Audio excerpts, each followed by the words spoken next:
Welcome to St. Reatham's. Enter and follow me right this way to where the St. Reatham's podcast takes place. Before I let you enter, it is customary that I perform a little ditty which goes like this. The podcast of St. Reatham's, the podcast of St. Reatham's, St. Reatham's, St. Reatham's podcast. That was the introduction. Welcome to St. Reatham's podcast. I'm here, I'm Phil. We've got Ed. Hello. We've got Will. Hi. And via the interweb, via a Skype machine, we've got Ben. Hello. That's a delay. But Ben's just an ear at the moment, but it's because he's listening. Ben is reporting for duty. It's amazing. We got that. We got this guy is Buck Rogers. Yeah. He is on the internet. I think Ben has actually, in a move to be more topical, attached himself to the Pluto New Horizons. He does look like he's on a space station. Yeah. I think it would be great if they got to Pluto and they actually found that it was populated by people, a species that look just like Jeremy Corbyn. Like, just loads of them, and that's all it is. Yeah. Because that's what David Cameron's lame joke was about. It was like, in the week where we've discovered more about Pluto, it seems that the Labour Party want to go and live on the red planet. And everyone went, eh? Like that. Yeah. It's the same joke writer as Jack Whitehall, I think it was the same something. Yeah. Because Pluto, I've been doing my research, been doing my homework. Good. What are the facts? The facts That are... science correspondent What are Ben. the facts, Ben? Ben! No craters. No craters. Number 1, no craters. Yeah. Number 2, heating itself from within. Ooh. Oh. Toasty. Yeah. So it's kind of like a beautiful looking, self-preserving, kind of beautiful planet that's a different colour. It's kind of like... Ben is now- actually broadcasting live from Pluto as we speak. Actually, the audio quality for 3 billion miles away is not bad. It's not bad. It's not bad. I've got it here. But this was Ben 20 years ago. It's just Yeah, a bit that's of true. a delay. Actually. This is Ben speaking from the past. Yeah. Yeah. This is Interstellar. It's like when I left, you were all babies. Yeah, exactly. Now you're bearded men. Yeah. Yeah. Who's moving those books on that case over there? Now, why is Pluto the best planet for a sit down? Don't know. Because it's got a chair on. I think that's how you pronounce it. Yeah. I'm sure. The moon of Pluto, chair on there. Yeah. Chair To on. be fair, they're just making it up. Yeah. Yeah. We were speculating about what the life forms of Pluto would be like. Ed thinks it's just... Dogs.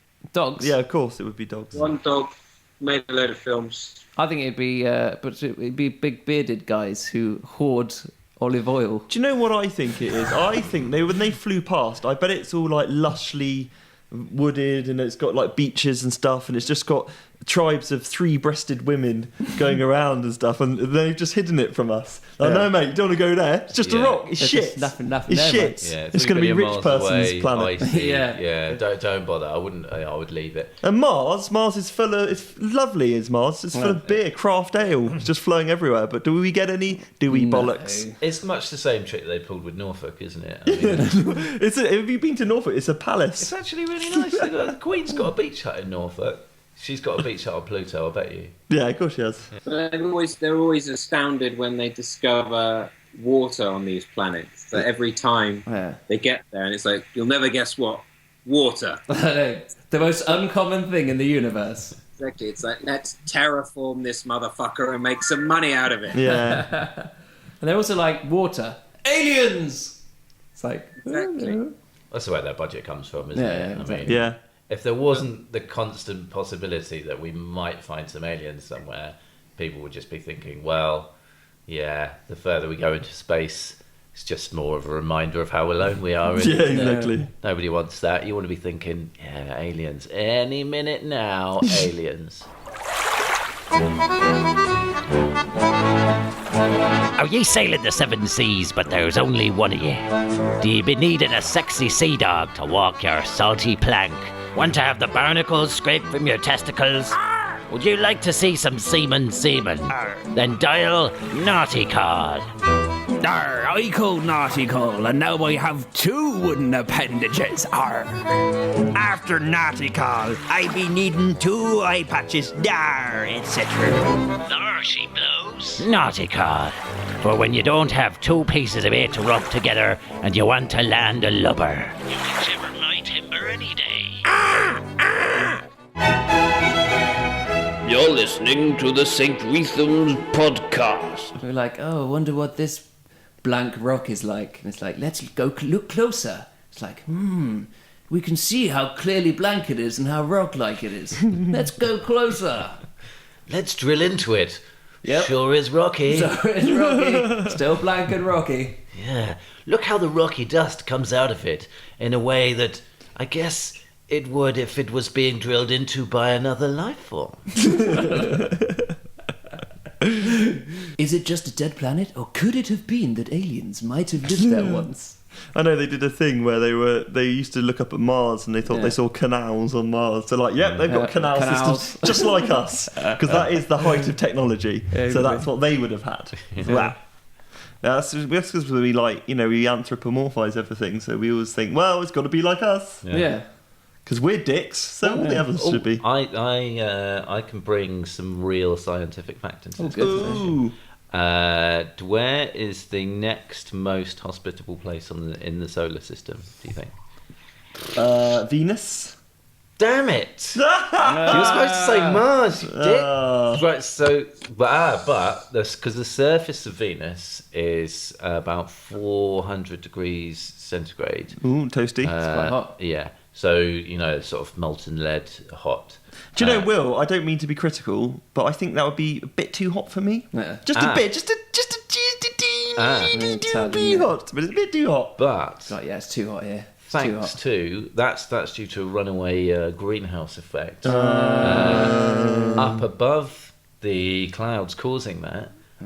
It's actually pretty decent temperature and a bit acidic, but otherwise it's the right temperature nice. and pressure for human good. life. So if you have like a gin and tonic, you wouldn't need any limes. You can just waft it in the air a bit. yeah, and give a lovely bitterness to Do you it. know about the history? I mean, is there a half-broken Statue of Liberty sticking out the side? It is, but instead of being a lady, it's a giant monkey. Yeah. That would be sexy. It is What, pretty a hot. sexy yeah. lady monkey. Yeah. All right. Ben, you attracted to monkeys? Only the lady ones. Yeah. See? No, that's good. So as long as you're not a Yeah, As long as you're not a gay Yeah, I'm not a bestiality. gay monkey like her. That's weird. Surely, I mean, monkey fancying should be the most acceptable form of bestiality, though, right? I mean, the closer you get to human DNA. You know, it's like when you have dogs, like male dogs, when women come in the room, they're really like go over to him, go, "Oh, hello." Yeah. It's like, dude, she's not going to sleep with you. It's No. very unlikely. Yeah. Just leave it. Have you ever seen gay dogs? Well, I mean, they're just dogs. That's true. Yeah. Yeah, they don't really have a concept. I mean, if sophosexual is a thing, Yeah. because they do that. I mean, they'll just hump anything. That's true. I mean, we've all had sex with a sofa at some point, but you don't make it a regular feature. No, exactly. Yeah. Once or More twice. end of the night.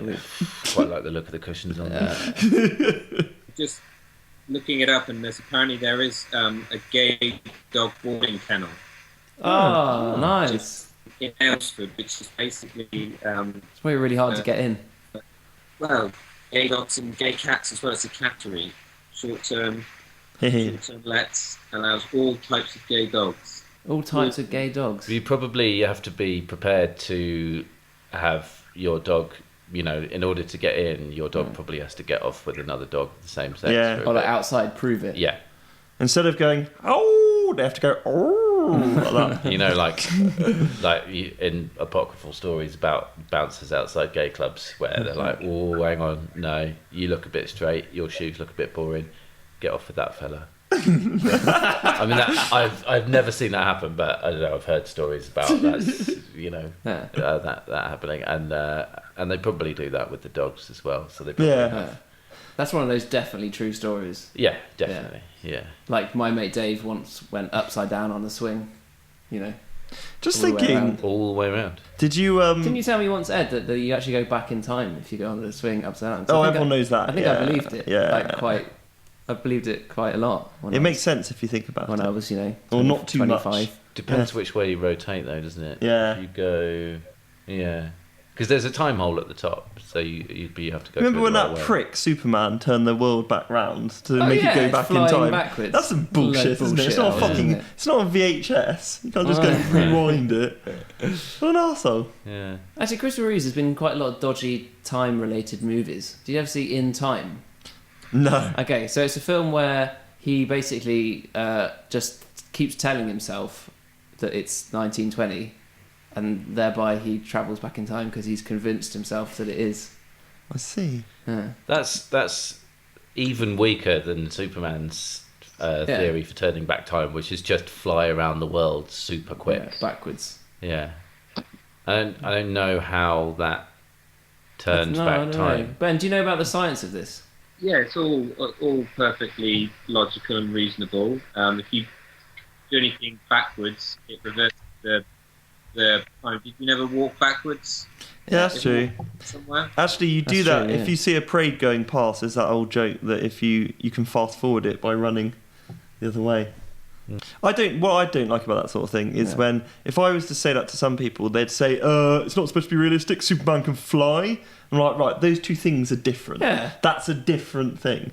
I accept there's this flying man, that's fine. Yeah, exactly. But then you can't just add in loads of other crap and go, Right. yeah, but he's flying, it's fine. Also, It's only 3 dimensions. that would be... I mean, if you were Superman and you could do that, that would just be his answer to absolutely exactly. everything, wouldn't it? You would just 'cause go, whenever anything went wrong, he'd be like, right, off I go. Yeah, this tea's a bit milky. See you in a minute. Yeah. Actually, see you in -1 minute. It's like, oh, why did I eat that 4th Kit Kat? Yeah. 3 Kit Kats, that will be enough. Right.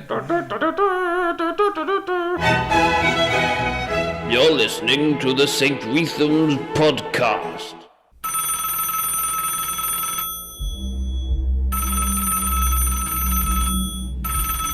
God damn it, you asshole. Where's my wife? Where's my daughter? Where are my fucking car keys? Hello, Mr. Neeson. I was just calling you to tell you you've been missold PPIs. Is this a bad time? Liam Neeson stars in Mistaken.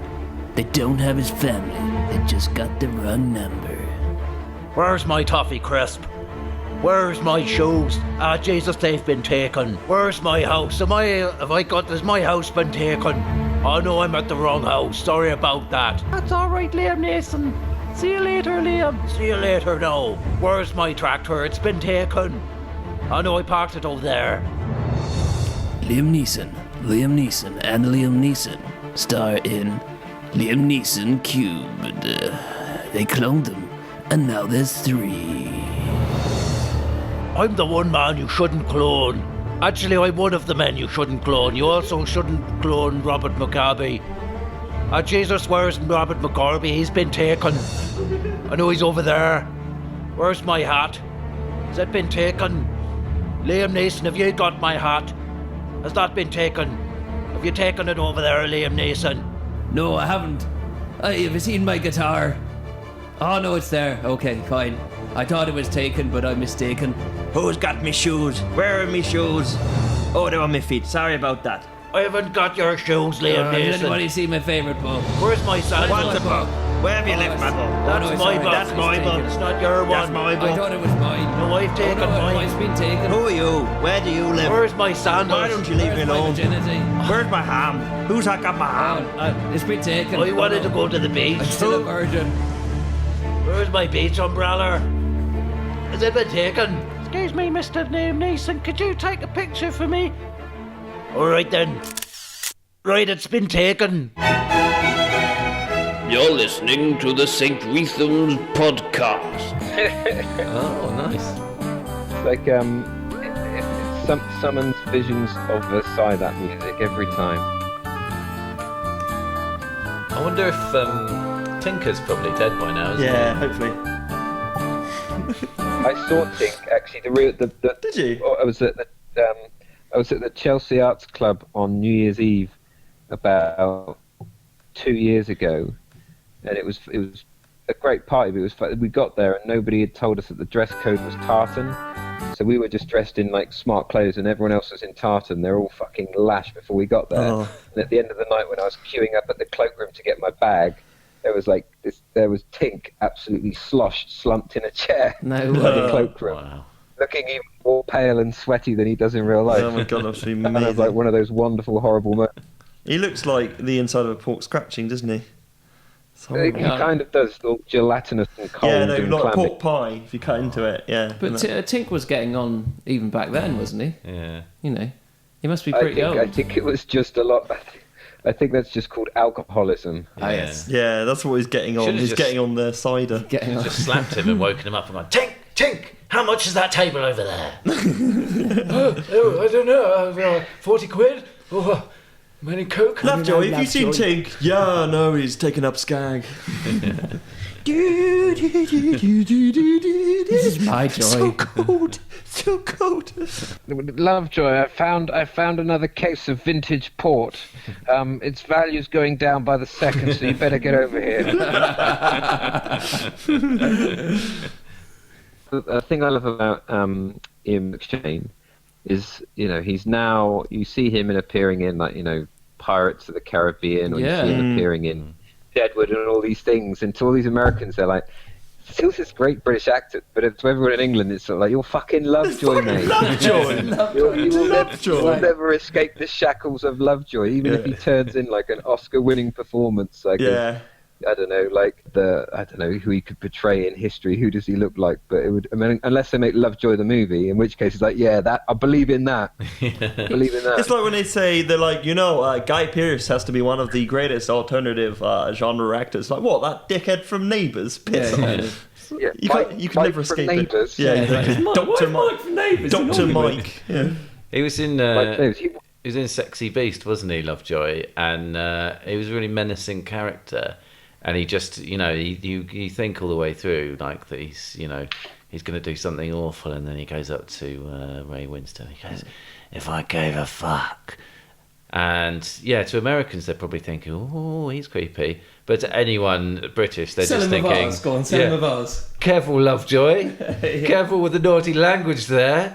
Tink will be all offended. The podcast of St. Reatham, the podcast of St. Reatham, St. Reatham, St. Reatham's podcast. This is the joy of my fatherhood. My last 4 weekends, whereas previously it would have been like, I went out down the pub, I did this. The last 4 weekends have been making sure I keep up to date with ITV's ongoing coverage of the Harry Potter saga. So I literally have seen all of them, and it's kind of like it's fantastic to see the entire of the British acting trade plying their wares in sort of like Gambon, Bonham Carter, Broadbent, Spall, Watson, Thompson, Lenny Henry. Lenny Henry was fucking. Was Lenny Henry in it? Lenny Henry wasn't in it. He played in one of them. He plays like a shrunken head on a 3-decker bus. Trust me, I know this has been my life for the Fair last enough, month. yeah. Like I'm buy almost like it's almost like it's like my it's the exciting. Is part Chris of the weekend. Akabusi on it? Awooga. Yeah. I know, he never said a He wooga. never said a Uyghur. If we're honest, Akabusi is all about the stagecraft. He'd never do film. He'd only do theatre. Yeah, that's true. He's a purist. Treading the boards. Also, he refused to do it because they wouldn't give him a gunge tank to use. So he can't work without a gunge tank. He needs a gunge. The man's a genius in a gunge tank. I have to say, No one can take guns like him. Akabusi's Caucasian Chalk Circle is perhaps the finest piece of theatre I've ever seen. And it's completely unconventional. Like you say, it does have the gunge tank within the and then he runs around the chalk circle really happened? quickly. You remember there must have been a company that made guns, right? Yeah. And their stocks and shares must have been things are going brilliant. Like the late 80s, early 90s, gun stocks must have been through every single children's TV show had to involve guns of some That was kind. blood guns that they like. But then they got out of stopped it. Kenya. They stopped guns. No one uses Yeah, guns. when children started going blind. Yeah, that must be it. Get your own But going back, back- and they're actually go- literally killing people in guns. And I agree with you, Will, about the Akabusi performance, but did you ever see Dave Benson's Phillips' Death of a Salesman? That was exquisite. That was tremendous, isn't it? Absolutely incredible. I mean, just a transcendent piece of theatre. I mean, It was. much the same could be said of Frank Bruno's Metamorphosis. I mean, I think I don't think anybody understands Kafka like Bruno. No. Yes, I agree. And also, of course, Waiting for Godot with Andy Crane and Gordon the Gopher. Yes. It was, it just changed my life. And the best bit of that, obviously, was Crane was playing both parts because he ultimately was playing Gordon the Gopher at the same time. Which does ask several stimulating questions about life and experience. And memory, of course. And Andy Crane. Yes, it's quite a lot about Andy Crane. Yes, it did put me in the mind of Andy Peters's portrayal of King Lear. Again, unconventional. Well, and who could forget the twins from Funhouse doing Othello? Oh, incredible! Two Othellos. Who would have?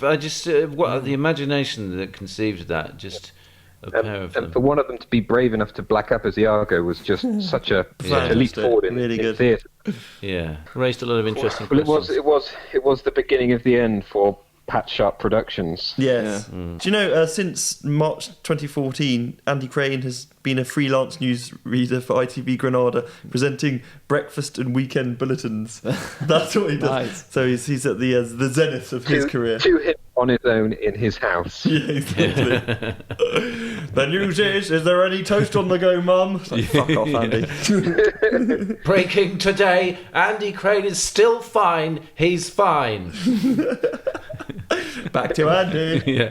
Andy's not going outside today, but he's fine. Oh, Andy, you are good. They're idiots. They're idiots. They should have you back on. You're a national treasure. Yeah. Get out, mother. Get out. There was also, don't forget, Paul and Barry Chuckle doing Chekhov's Blood Brothers. Oh. So, to me, to you, as they cut each other. Yeah. To me or not to you? That is a question. Now stop slacking. Hey? You're listening to the St. Reatham's podcast. Time now for an advertisement break. Peter! I'm leaving you. All you do is sit around eating flatbreads all day. You're absolutely pitiful. Jesus, I've lost another wife. What am I going to do now? Wait a minute. You're absolutely pitiful, pitiful, pitiful, pitiful, pitiful. Welcome to Peter's Pita Palace, Ulster's only all-pita restaurant. Everything we serve is pita bread from the supermarket. Bring your own beers. Bring your own wine. If you like eating something other than dry, uncooked flatbreads, bring that too. All we serve is pita breads. I went to Peter's Pita Palace for dinner with my family, and after we'd gone back out and bought some beers and a tub of hummus, it was fine. I literally don't cook anything. It's all just pita breads. I've been to Peter's Pita Palace twice now, because it's the only restaurant where I can bring my own toaster. Come to Peter's Pita Palace. It's just off the P3T3R between Petersfield and Peterhaven. Visit today. It's a pita what you fancy. You're listening to the St. Reatham's podcast. The fox hunting thing is back on. Yeah. Fox hunting it should be called red herring hunting, I think, because it is just like a sort of policy that you can distract everyone else from actually. But I love how they do it. They go, well, the thing you don't understand is foxes are terrorising the countryside. Who will stop them? There's no way of destroying them without climbing onto a horse in a big red jacket and blowing a horn. Clearly. I think you could probably, you can have fox hunting, but I think it's got to kind of move with the times. And seeing as it's predominantly urban foxes these days, the hunt should be the same. So it should be more like Escape from New York or something, and you have a bunch of kind of Tories are dropped in downtown, kind of future New York, with a dodgy rifle with a laser guided pointer on the top, and they have to basically track down and kill one urban fox whilst being chased by a bunch of 80s punk hoodlums themselves. Yeah. Make it a proper hunt. Warriors, come out and play! Exactly. Pip, this is all jolly good fun, but I'm not quite sure about the post-apocalyptic urban setting. Gotta get my hands on that gasoline. Thing is, if you I drop want a to load download some drugs into my stink hole. if you drop a load of Tories into any post-apocalyptic urban setting, there'll be a Foxtons will appear within about 10 minutes. The bastards will gentrify the entire place within 2 days. Foxtons hunting. That would be a great game. Yeah, well, Chasing estate agents on horseback, that'd be amazing. With nets like Planet That's of the what Apes. we can do with them. We can hunt them. Yeah. This bombed-out derelict tenement block has a great options for expansion and great views over the decaying city. And previous owner was one Mr. S. Pliskin. Now, despite what they say, having a building constantly on fire can have many benefits. That damp is no longer a problem. Yeah. I love those exposed foundations. So chic. Yeah, the foundations are original. Ooh, that's nice, darling. I love the way it's teeming with rats. Don't you like that, Simon? The podcast of St. Reatham, the podcast of St. Reatham, St. Reatham, St. Reatham's podcast. Did anybody see the front page of the Daily Express today? obviously, I buy it every day. Because the thing yesterday, this big expose by the Sun about the Queen being filmed at like 7 years old, giving a kind of Heil Hitler salute. Yeah. Yeah. It was on the and you know now everybody's up in arms. And the Daily Express is kind of like, we've had our expert lip readers doing, and she's actually waving. So Queen isn't a racist. Queen isn't a Nazi. Oh, I thought you were going to say the front page of the Daily Express is actually just saying, the Queen's a racist, and so are we. Yeah. Good for the Queen for being a Nazi, because being a Nazi is exactly what we're about. But it's basically saying the Queen does a Nazi salute. Is it bad though? Is it? The Nazis. If the Queen does it, we can all do it. Yeah. If they're good enough for the Queen. Before we had political correctness, we had Nazi salutes. Everybody was doing it. Those were the good old days. Hey, the Beatles. Zeke Heil. Village rejoices whilst not having to just think it. You could also say it. Yeah. She's just saluting what we were all thinking about saluting. I would love it if you know that one. I wouldn't really love it, but if the Nazis had taken over and like, let me couch this.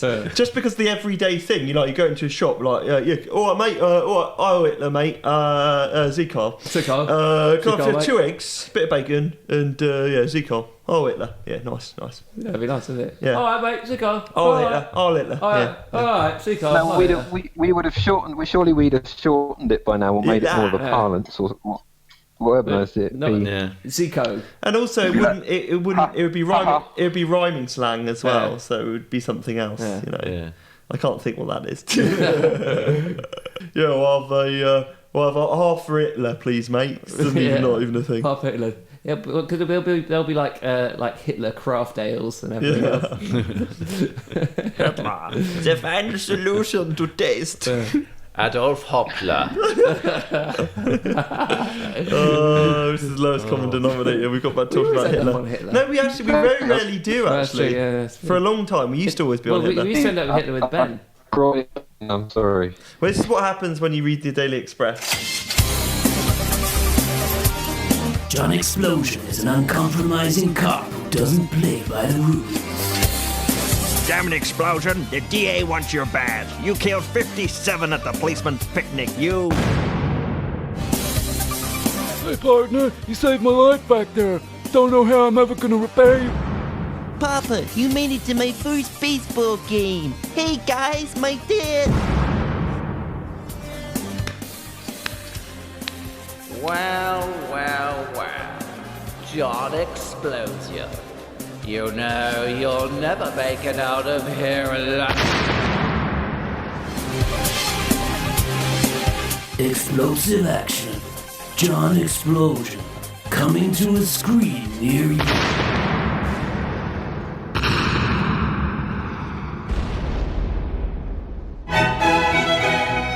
You're listening to the St. Reatham's podcast. This guy, so have you heard about this, guys, talking politics now? New Liberal Democrat leader Tim Farron, who knew the Lib Dems had a new leader, says he absolutely supports equality. Great. What do we think about It's that? nice to hear a politician committing to an abstract concept, isn't it? I think, they don't do that enough. Although, Will, what I find about the whole thing is he's really not up to speed on this. We've moved on. We've changed. We've become a land of opportunity and ambition, a real sort of hard-working people, hard-working things. And this idea of equality, I mean, sorry. Yes, Is this the Victorian? Yeah, I think what you'll find, it's all Tim, well and good for wet behind the ears academics some people can have on their some money. ivory horses. Some but, people can't. They're just no understanding of the way the world works and how much money I have in my bank account, which is quite a lot. No, but the nice thing about being committed to equality, for Tim, is that you can just kind of spread that pretty thin across just about anything, really, can't you? It'd be good if he came out and said, what we think is whites are the best, blacks are a little bit less than that, Chinese, and then after that, browns. Browns, not really keen on them because they're causing a lot of problems. People are like, bloody liberal. Bloody liberal. Yes. You can say that sort of stuff now, and people go, as if it's like demands so serious consideration. Yeah. Like, no, it's being an idiot. Yes. Yeah. We are committed to generic, obvious statements. Really committed. Yeah. We're quite committed. I'm committed to good. Yes. We are committed to good.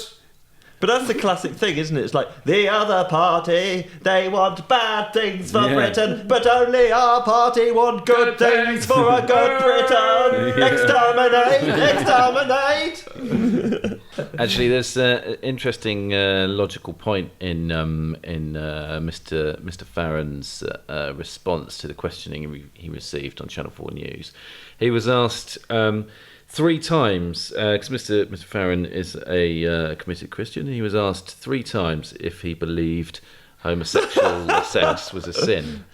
And he refused to give it a direct answer, refused to say whether or not he thought homosexuality was a sin. But he did say, my firm belief is we are all sinners. If you follow the logic from that, what he's saying is, my firm belief is that we are all having homosexual sex. He denied it 3 times. Yeah. Oh, shit. As is traditional on the way out, I'll just sing the ditty, which I'm sure you remember goes like this. The podcast of St. Reatham's, the podcast of St. Reatham, St. Reatham, St. Reatham's podcast.